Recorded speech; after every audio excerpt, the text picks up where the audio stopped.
지난 몇 주간에 걸쳐서 우리는 역대 왕들에 대해서 말씀을 나누어 보았죠. 유대 왕들의 사적을 보면 선한 정치를 베풀었던 훌륭한 왕들도 있었고 또 그렇지 못한 왕들도 있었습니다. 히스기야라는 왕이 있었죠. 오늘 므낫세 왕의 친아버지인데 이 히스기야는 선정을 베풀었습니다. 나라를 안정을 시켰고 또 우상들을 제거하고 무너진 성전을 수축했던 좋은 일들을 많이 했었죠. 그리고 중단되었던 유월절 예배도 시작을 했습니다. 그리고 제사장들과 레위인들을 광장에 모아놓고 하나님 말씀을 그들로 하여금 잘 따르도록 그런 배려를 해주기도 했습니다. 그리고 하나님을 찬양하는 악기들 또 성가대를 또 활성화시켜서 주일마다 하나님께 찬양을 드리도록 했습니다. 중단되었던 속죄 제사가 다시 드려지고 유월절과 무교절 행사도 다시 지켜졌습니다. 그래서 역대하 30장에 보면 26절에 이런 기록이 나옵니다. 예루살렘에 큰 기쁨이 있었으니 이스라엘 왕 다윗의 아들 솔로몬대로부터 이러한 기쁨이 예루살렘에 없었더라. 너무너무 이제 기쁨이 찾아온 것입니다. 이 위대한 히스기야 왕이 세상을 떠나자 그의 아들 므낫세가 왕위를 이어받게 되는데 이 므낫세는 12살 때 왕으로 책봉이 됩니다. 매우 어린 나이였지만 당시 세습제였기 때문에 왕자로서 왕위를 이어받았죠. 그래서 백성들이 비록 어린 나이이지만 그 아버지가 훌륭한 히스기야 왕이었으니까 아마 우리를 잘 이끌어 갈 거다. 백성들이 기대를 많이 했습니다. 그러나 불행스럽게도 이 히스기야의 아들 므낫세는 백성들의 기대, 부흥에 호응하지를 못했습니다. 그는 남조 유다와 북조 이스라엘 전체 합친 모든 왕들 중에서도 하나님의 보시기에 가장 악한 왕이라는 악평을 받은 왕이었습니다. 믿음이 훌륭한 아버지 밑에 난 아들이 어떻게 이럴 수가 있을까? 그런 생각을 하지 않을 수 없죠. 이 므낫세는 아버지 때 제거했던 없앴던 우상의 제물, 우상의 제단들을 다시 세우는 일을 합니다. 그래서 전국에다가 우상의 전각들을 많이 세웠어요. 나라 전체가 바알의 우상의 나라가 되었고 아세라 상이 많이 세워집니다. 이런 일을 보면 아무리 선대에서 일을 잘 정치를 잘하고 나라를 이끌어 잘 가더라도 조금만 방심하면 바로 옛 또 우상의 나라로 되돌아갈 수 있음을 볼 수가 있죠. 그는 우상의 제단만 세운 것이 아니었습니다. 하나님의 이것을 책망하는 선지자들에 대해서 매우 박해를 했죠. 가두고 고문도 하고 잔인하게 죽였습니다.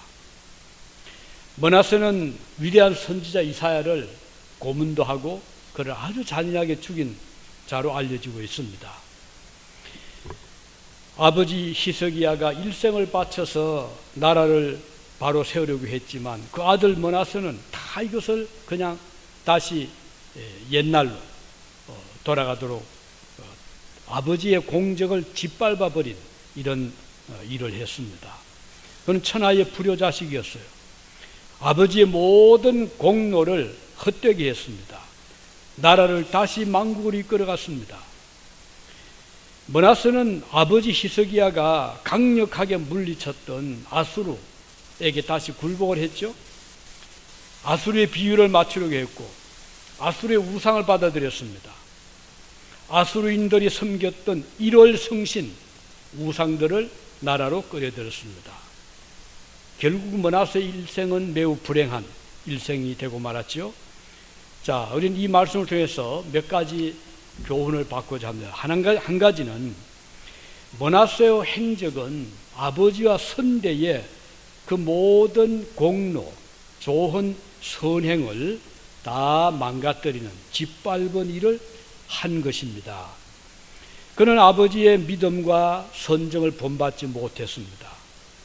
그는 자신은 아버지보다도 더 지혜롭다고 외람된 생각을 하면서 보니까 아수르가 강대국이잖아요. 나라 땅도 넓고 또 군인도 강하고, 그래서 아버지 때는요 그 아수르를 제압을 했잖아요.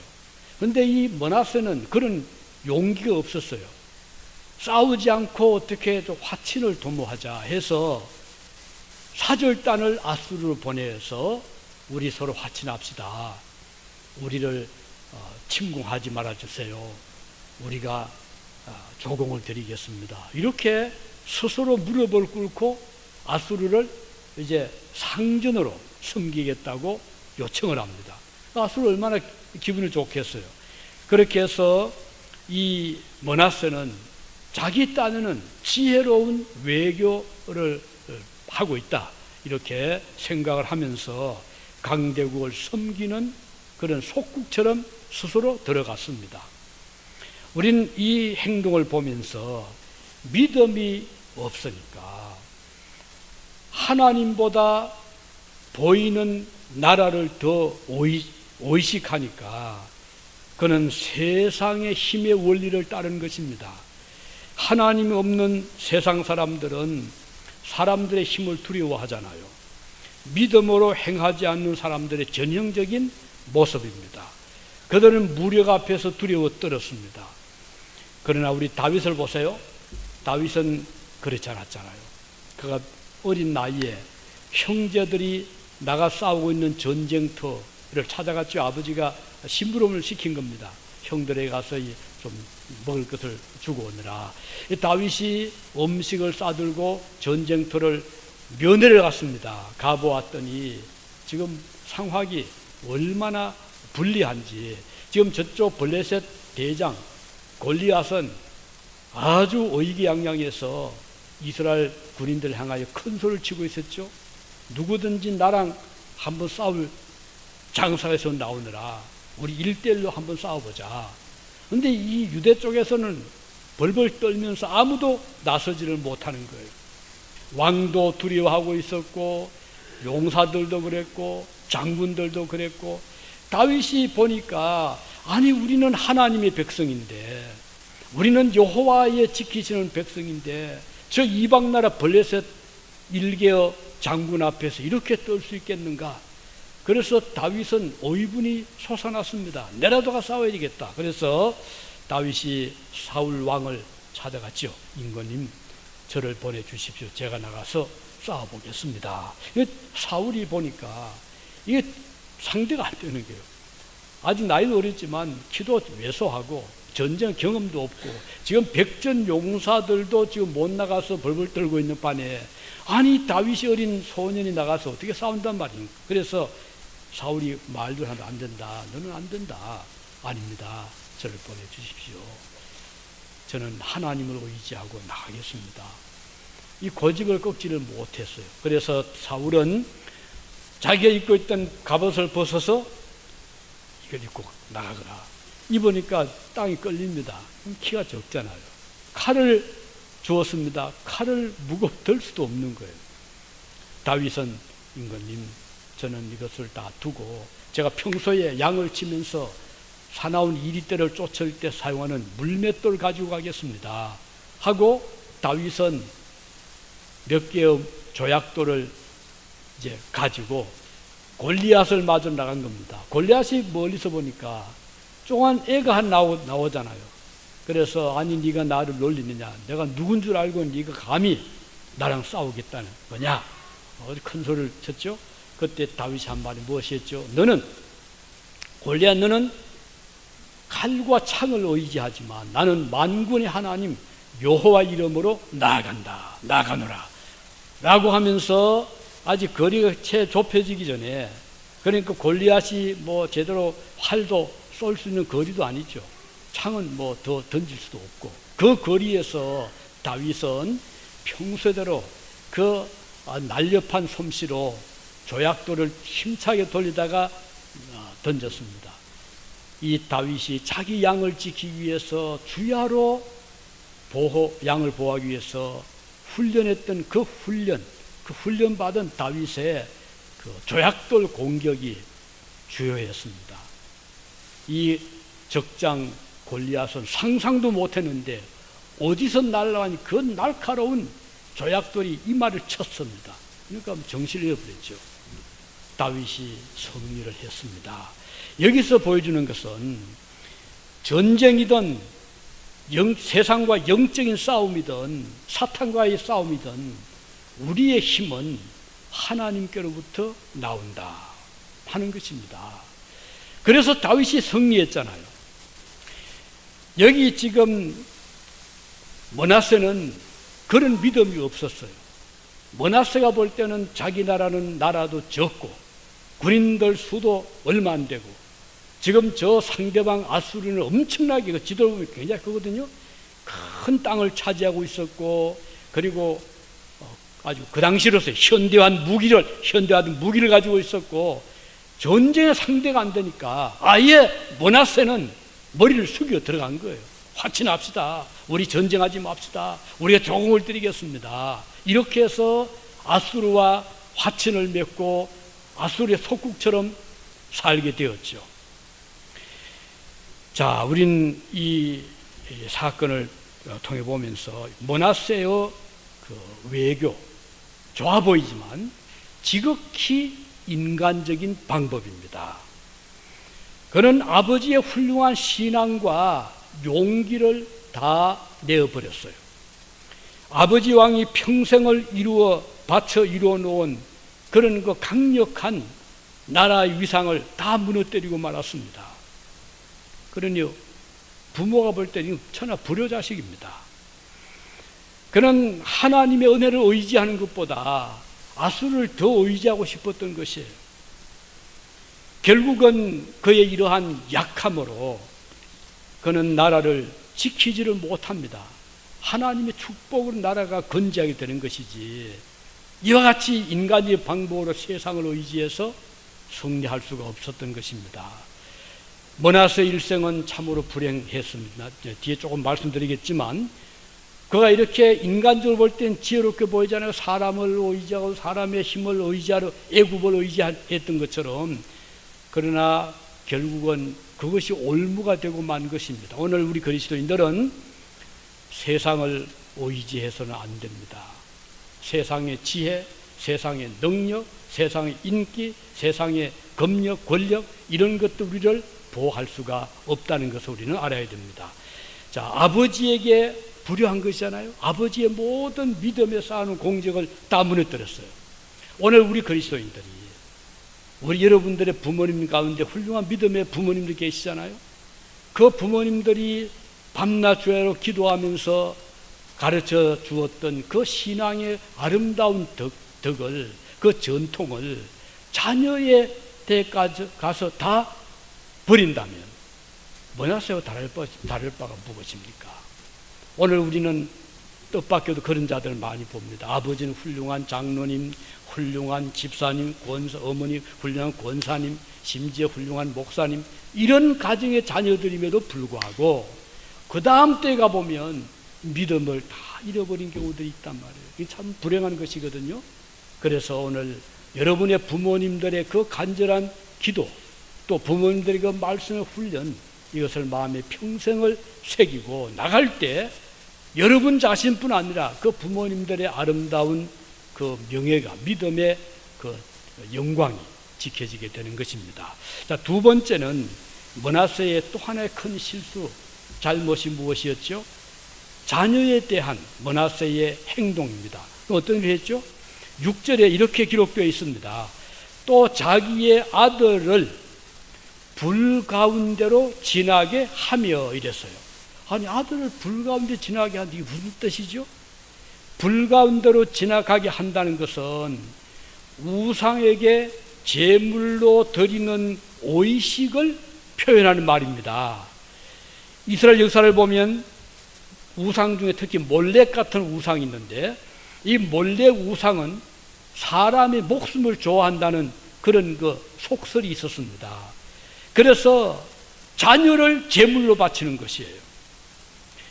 영어 번역을 보면, 우리 번역은 불 가운데로 지나게 하면 영어로 번역된 걸 보면 이렇게 돼요. He sacrificed his own son. 그는 그 자신의 아들을 희생시켰다. 어떻게? In the fire. 불 속에서. 그 말은 불에 태워 죽였다 이 말입니다. 세상에 자기 아들 자식을 우상의 제물로 불에다 집어넣는다, 이런 끔찍한 일을 므낫세가 행했던 것입니다.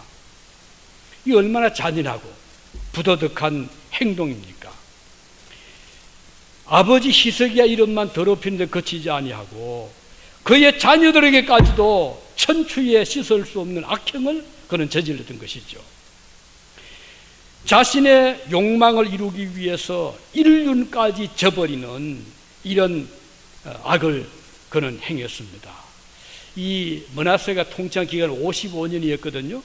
12세의 즉위에서 55년 동안을 나라를 다스리는데, 그 긴 기간 동안 온갖 악을 다 행한 거예요. 우상 곳곳에 우상의 제단을 세우고 자식을 제물로 자기만 드렸겠어요? 많은 신하들 백성들에게도 그걸 보여주지 않았습니까?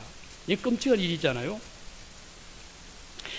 그에게 주어진 모든 기회, 모든 능력, 모든 그런 힘을 그는 하나님을 대적하고 반역한 데 사용을 했던 것입니다. 므낫세 왕의 이 악행을 보면 사람이 잘못되면요, 짐승만도 못한 악행을 저지를 수 있다는 사실을 보게 됩니다. 짐승들도 그러진 않잖아요. 얼마나 보호합니까? 새끼를 오면요, 새끼가 없을 때는 그냥 도망가던 그런, 예를 들면 닭만 해도 그래요. 병아리를 딱 품게 되면 이때부터는 얼마나 강해지지 몰라요. 새끼를 보호하기 위해서 독수리가 와도 대듭니다. 자기가 죽을 줄도 모르고 대들어요. 새끼를 보호하기 위해서. 그런데 이 므낫세는 자기 아들을 불에다가 집어넣어서 제물로 드렸다. 이거는 짐승만도 못한 행동이죠. 우리 성경에 보면 많은 살인사건이 나옵니다. 가인은 동생을 어떻게, 아벨을 죽였어. 왜? 시기와 살인 때문에. 얼마나 끔찍한 악행이잖아요. 요셉을 보십시오. 요셉의 형들이 또 동생을 시기했잖아요. 동생은 아버지가 아주 고운 옷을 철다리 입혀주고 사랑하니까 이 시기가 났어요. 그래서 동생을 죽이려 했잖아요. 구덩이에 집어넣었었잖아요. 이걸 보면 참 시기와 질투는 무서운 겁니다. 우리가 항상 경계해야 될 일입니다. 아무리 자식이라고 하더라도, 형제간이라 하더라도 생명을 뺏는 일은 가장 잔혹한 범죄이기 때문입니다. 6계명, 그죠? 10가지 계명 중에 6번째가 뭐죠? 살인하지 말아라. 근데 요즘에 하나님 계명이 참 무시되잖아요. 어제 그저께 신문에, 한국 인터넷 신문에 보았더니 옥천에, 한국의 옥천에, 충청도죠? 검도 관장이 한 분이 있었는데 요즘 경기가 안 좋은가 봐요. 그래서 수입이 안 되고 이런 거 자꾸 빚이 늘어가는 거예요. 고민하다가 자기의 친딸 셋을 다 죽였어요. 자기 부인도 죽여버렸어요. 자기도 자살하겠다고 막 칼로 그었어요. 이런 끔찍한 사건을 보면서 어떻게 인간이 이렇게 잔인할 수 있단 말이죠. 겉보기는 멀쩡하죠. 검도, 도를 닦는 사람 아니에요? 섭보적 도인이 아니에요? 그런데 이런 사람이 어떻게 이런 짐승만도 못한 일을 저지를 수 있단 말이에요. 이 인간들이 타락하면 짐승만도 못하는 말을 우리는 실감하는 것이에요. 므낫세가 우상 숭배의 죄에 빠졌을 때 그는 자신의 자식까지도 불에 태워 죽이는 무서운 살인죄를 저질렀던 것입니다. 인간의 생명을 좌우하는 것은 인간이 아닙니다. 생명 하나님께 손에 있거든요. 그래서 하나님을 떠난 인생은 살인죄의 무서움을 알지 못하는 것이죠. 특히 권력을 가진 사람들은 인권을 짓밟는 무서운 죄를 범합니다. 우리는 지금 저 북한을 보십시오. 저 김일성이, 김정일이, 김정은이 살인마들이잖아요. 그런데 왜 한국에서는 인권에 대한 관심이 그렇게 없냐 말이에요. 성경만 가져도 감옥에 쳐넣는 저 악한 정권, 우리는 그 규탄해야 되고, 그리고 6.25 사변 때 국군 포로가 북한에 6만 명이 수용이 됐었거든요. 지금까지 한 사람도 꺼내오질 못했어요. 남한에서는 그래도 자유민주국가라, 북한에서 비전향소 보내달라, 우리 다 보내줬잖아요. 장기수들 비전향. 그런데 한국의 국군 포로는 지금까지 한 사람도 북한에서 꺼내질 못한 거예요. 감옥에 죽든 말든 관심이 없었던 거예요. 기독교 신자들 지금 그 수용소에서 짐승 같은 생활을 하고 있는데, 우리 남한에서 우리 교회들이 얼마나 관심을 가지고 있냐 말이에요. 우리는 뭐 남북 대화도 좋고 다 좋은데, 그들이 철저하게 인권을 지켜달라, 생명을 죽이지 말아라, 그리고 죄 없는 정치범들, 또 기독교 신자들 믿음 지키기 위해서 갇힌 자들 속히 자유를 달라 우리는 강력하게 요구를 해야 될 것입니다. 이것이 바로 무신론 세계의 무서운 인권 탄압이거든요. 우리 교회는, 하나님의 백성들은 인간의 생명은 우리 손에 있는 게 아니잖아요. 그렇기 때문에 우리 하나님께 그 생명의 존엄성을 우리는 인정하고 우리 자신들이 존중해야 될 것입니다. 그래서 이 므낫세의 범죄, 첫째는 부모님께 불효했고, 두 번째는 자식에게 몹쓸 짓을 한 것이에요. 우리는 이게 다 반대하는 것입니다. 자, 이제 마지막 한 가지 더, 이 므낫세의 삶을 통해서 볼 수 있는 것은 그가 회복의 기회를 놓쳤다는 것입니다. 자, 거침없이 악을 행하던 므낫세 왕에게 하나님께 이렇게 보시니까 이게 너무 심하잖아요. 아버지가 이루어놓은 그 좋은 전통을 다 무너뜨리고 전국을 다시 우상의 나라로 만들었을 때 하나님께서 노하신 거예요. 그래서 므낫세에게 큰 시련을 주셨는데, 아니 므낫세가 섬겼던 상전국을 섬겼던 아수르가 무슨 영문인지 보면 마음을 바꿔가지고 므낫세를 사로잡은 거예요. 므낫세를 체포를 했어요. 그리고는 쇠사슬을 묶어가지고 끌고 가버렸습니다. 얼마나 비참하게 되었습니까? 역대하 33장 10절에 보면 이런 말씀이 나옵니다. 여호와께서 므낫세와 그의 백성에 이르셨으나, 말씀하셨으나, 그 말이죠.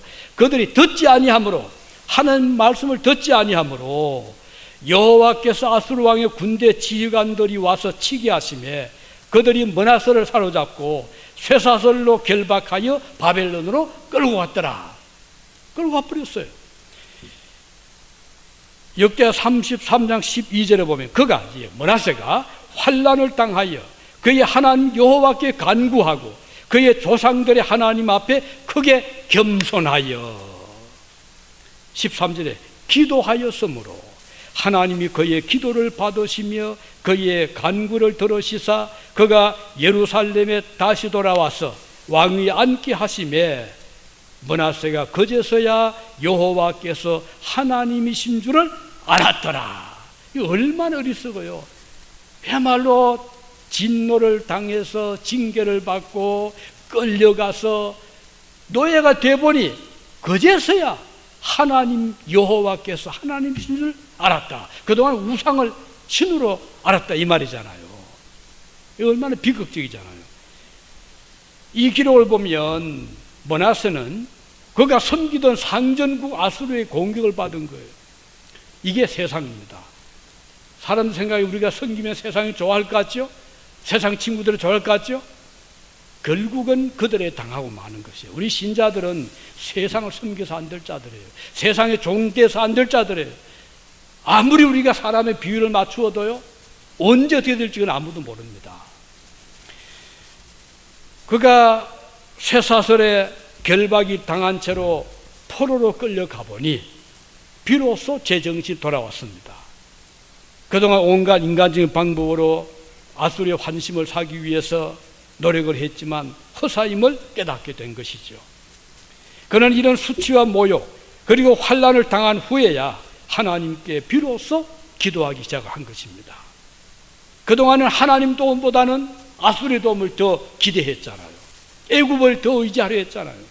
아수르만 잘 섬기면 자기의 왕이 안전할 것이라고 생각을 했습니다. 나라도 짓밟히지 않을 것이라고 착각을 했죠. 그건 다 허사였습니다. 그는 포로가 되어 끌려간 후에야 겸손을 배우게 된 것입니다. 강제로 겸손해질 수밖에 없었죠. 그는 비로소 하나님께 무릎을 꿇고 기도하기 시작했습니다. 아마도 이때 자신의 아버지 히스기야가 아마 생각났겠죠. 늦게나마 깨닫고 회개 기도를 하는 므낫세를 하나님 그래도 측은하게 여기셨습니다. 하나님께서 들으시고 다시 므낫세를 그래도 들으시고 예루살렘으로 돌아오게 해주셨어요. 그리고 다시 왕위 앉게 해주셨습니다. 13절의 말씀한 대로 그제서야 므낫세는 여호와께서 하나님이신 줄을 알았더라. 참 얼마나 이 어리석은 뒤늦게 깨달은 거 아니겠습니까? 자, 므낫세 늦게나마 깨달은 것은 불행 중에 다행으로 생각할 수 있습니다. 그러므로 다시 왕이 오르게 된 것이긴 하지만 그러나 잃어버린 그의 힘을 완전히 회복할 수는 없었어요. 이게 이제 한계입니다. 그가 비록 예루살렘에 돌아와서 우상을 제거하고 회복을 힘쓰긴 했지만 이미 나라는 우상으로 완전히 찌들어졌어요. 백성들은 그들 마음속에 갈기갈기 찢어졌고 회복하는 기간이 바로 될 수가 없잖아요. 오랜 기간이 필요한데 나라는 이제 다시 회복할 수 있는 그런 여력을 잃고 만 것입니다. 그리고 므낫세 자신도 얼마 못 가서 죽고 맙니다. 참 불행하잖아요. 그의 시대에 다시 회복할 수 없는 깊은 죄의 골짜기가 백성들 마음에도 므낫세의 마음에도 나라 전체에 그늘을 지어지게 된 것입니다. 여러분, 하나님은 우리들에게도 기회를 주십니다. 그런데 그 기회를 너무 놓치면 안 돼요. 물론 어떤 사람은 마음대로 살다가 내 마음대로 좋아하는 대로 살다가 죽음이 오기 전에 직전에 회개하면 되지. 물론 회개하지 않는 것보다 훨씬 낫죠. 회개를 해야죠. 그러나 늦게 회개하면 어떻게 되죠? 이미 젊음 다 잃었지요. 시간 다 잃었지요. 이제 남은 것 죽음밖에 없어요. 곧 얼마 동안 뭘 하겠습니까? 주님 앞에 설 때에 무슨 자랑을 할 게 있겠습니까? 그래서 오늘 우리는 성경은 너희는 전도서에 젊을 때 여호와를 창조주를 기억해라. 얼마나 좋은지 몰라요. 그래서 청년 때 하나님 기억하는 것은 가장 축복입니다. 젊을 때 기억해라. 젊음 다 허비하고 나중에 천부의 의지 없어서 손들고 갑니다. 그때도 하나님 받으시죠. 그렇지만 이미 그때는 기력도 쇠하고 능력도 쇠하고 주를 위해서 헌신할 수 있는 힘이 없어지고 마는 것입니다. 그래서 젊을 때, 시간 있을 때, 힘이 있을 때 우리는 열심히 하나님을 사랑하고 섬기는 일에 힘써야 될 것입니다. 그래서 회복은 빠를수록 좋고요. 그리고 빠를수록 병도 그렇잖아요. 병이 오래오래 깊어지면 약을 써도 회복이 된다 하더라도 너무 느리고요. 이제는 다시 완전 회복 힘들게 됩니다. 이 므낫세는 55년간의 긴 통치를 하면서 우상 숭배에 너무 깊이 빠졌어요. 그가 포로 생활 후에 정신을 차리기는 했지만 완전히 돌아오기는 이미 늦었던 것이죠. 열왕기하 24장에 보면 3절에 여호와의 말씀대로 그들을 자기 앞에서 물리치고자 하심이니 이는 므낫세의 지은 모든 죄 때문이며. 보세요. 므낫세가 나중에 회개하고 돌아왔지만 므낫세가 지은 죄 때문에 이미 그 흔적은, 그 결과는 끔찍하게 남아있는 것입니다. 하나님께서 사하시기를 절개하지 아니했다. 열왕기하 24장 4절에 보면 그가 무지한 자의 피를 흘려, 므낫세가요, 그가 흘린 피가 예루살렘에 가득하게 하였습니다. 여호와께서 용서하시기를 절기하지 아니하시니라. 참 슬픈 말이잖아요. 하나님이 기뻐 용서하셔야 되는데 저 므낫세가 저지른 살인죄 때문에 하나님은 그를 용서하되 기뻐지가 않은 거예요. 우리가 이런 자가 되어서 안 되잖아요. 하나님 보실 때 참 너는 수고했다, 너를 내가 마음껏 축복한다, 이렇게 돼야 되는데 하나님이 복은 주고 해도 워낙 지은 죄가 크니 하나님이 기쁘게 복을 줄 수 없다고 하면 슬픈 일이잖아요. 므낫세가 평생에 지은 죄는 너무 중요했습니다. 하나님께서 그의 죄를 사하시기를 기뻐하지 않으셨다고 했습니다. 참으로 슬픈 일이 아닐 수가 없습니다. 우리 예수님께서 예루살렘 참 사랑했잖아요.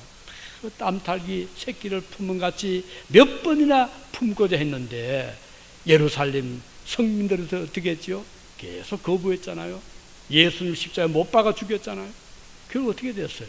그 성이 완전히 초토화되고 말았잖아요. 오늘 우리들도 때로는 잘못 판단할 수 있고 하나님을 잠시 떠날 수가 있습니다. 그러나 너무 오랜 기간 동안 하나님과 거리를 멀리 두지 마시기를 바랍니다. 이건 우리 교회를 위해서만은 아닙니다. 물론 교회도 믿음 좋은 자들이 딱 자리를 잡아주면 너무너무 좋지요. 우리 바랍니다. 그러나 교회를 거리를 두고 있다 보면 결국은 본인에게 다시 돌아올 수 있는 기회는 점점 적어지게 되고 교회도 물론 힘들지만 본인은 더 어려워지게 되는 거예요. 그래서 우리는 성도들이 하나님과 가까워지길 바라는 것이에요. 하나님과 가까울수록 좋잖아요. 하나님과 가까이 하면 내게 복이라고 말씀했습니다. 세상과 가까워지면 복처럼 보일지 모르지만 그게 복이 될 수가, 참된 복이 될 수가 없는 것입니다. 우리 예수님께서 하신 비유 중에 곧 기회와 관련해서 열처녀 비유 아시죠? 마태복음 25장에 보면 5 처녀는 슬기로운 처녀, 5 처녀는 어리석은 처녀들, 신부들이었는데 신랑이 오는 날을 기다립니다. 어리석은 처녀들은 등은 준비했어요.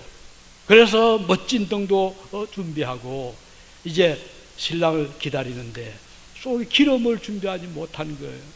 신랑이 왔다는 이제 전갈이 왔습니다. 불을 켜고 나가야 되는데 이 불이 켜지지 않잖아요. 기름이 없으니까. 그래서 부랴부랴 좀 빌리자 이제 슬기로운 처녀를 보고 요청을 합니다. 근데 이 처녀들 빌려주면 자기들도 없잖아요. 결국은 기회를 놓치게 되는데, 자, 기름을 사러 가야 되는데 가면 이제는 그 문은 닫혀버리고. 자, 여기에서 말씀하시는 것은 오늘 우리 그리스도인들이 등은 준비한 자들이 있습니다. 등은 뭐죠? 외형입니다. 그럴듯하죠. 아주 멋진, 아주 좋아 보입니다. 그런데 속에는 기름이 없는 거예요. 이것은 형식적인 신앙생활, 형식적인 교회생활. 사람들이 보기에는 그럴듯합니다. 그분 교회에 우리 교인 맞습니다. 우리 교회 집사님 맞습니다. 그런데 문제는 그 속에 믿음이 없는 거예요. 그 속에 성령의 뜨거운 불이 없는 거예요. 하나님과 교제가 없는 거예요. 겉으로는 멀쩡한데 속은 없으니까 하나님과 교제가 없는 거예요. 영생이 없는 거예요. 어떻게 되겠어요? 주님이 오실 때 불을 켤 수가 없잖아요. 이게 문제. 그래서 오늘 우리 교회 생활할 때 겉만 번지는 교인이 되지 맙시다. 내용 있는 교인, 정말 그 성도는 기도하는 성도고 하나님과 교제하는 성도가 그 속에 성령님을 모신 성도고 하나님과 대하는 성도가 돼야 되지. 하나님과 단절이 딱 되고 저 교회 오면 사람 이제 사귀고 교제하고 이거는 그야말로 기름 없는 등과 마찬가지예요. 오늘 많은 교회 성도들이 등만 가진 애들 너무너무 많은 것이에요. 하나님 보실 때는 이건 다투할 짝이 없는 거예요. 하나님과 교제가 있나요? 진리의 불을 밝히는 게 있나요? 그냥 사람들과 교제, 그저 친구 좋아하고 세상 좋아하고 그러면서 교인이라고 자랑할 수는 없잖아요. 그래서 우리는 등도 물론 필요 있어야 돼요. 형식도 중요합니다. 교회에 등록도 해야 되고 직분도 받아야 되고 구역의 성도가 돼야 되고 이게 다 형식입니다. 그런데 더 중요한 것은 그 속에 믿음의 등불을 가져라. 하나님과 교제를 가져라. 주님과 기도해라. 하나님 말씀이 내 영혼의 양식이 되어서 들어와야 되죠. 그러면 하루하루 삶이 주님과의 동행이 가능하게. 에녹이 300년 동안 주님과 동행하듯이 우리의 삶이 주님과 동행의 삶이 되는 것이에요. 그러면 하나님께서 그에게 항상 말씀하시고 우리는 그 말씀을 들으면서 살아가게 되는 것입니다. 이게 성도 믿음 삶의 즐거움이고 살아있는 성도의 삶의 모습인 것입니다. 그 마음속에 감사가 넘치죠. 찬양이 넘치잖아요. 주님의 음성이 들리잖아요. 하나님께 기도가 상달되잖아요. 그러면 그 순간순간 하나님이 오늘도 나와 함께 하는 것을 우리가 느끼며 살아갈 수 있는 거예요.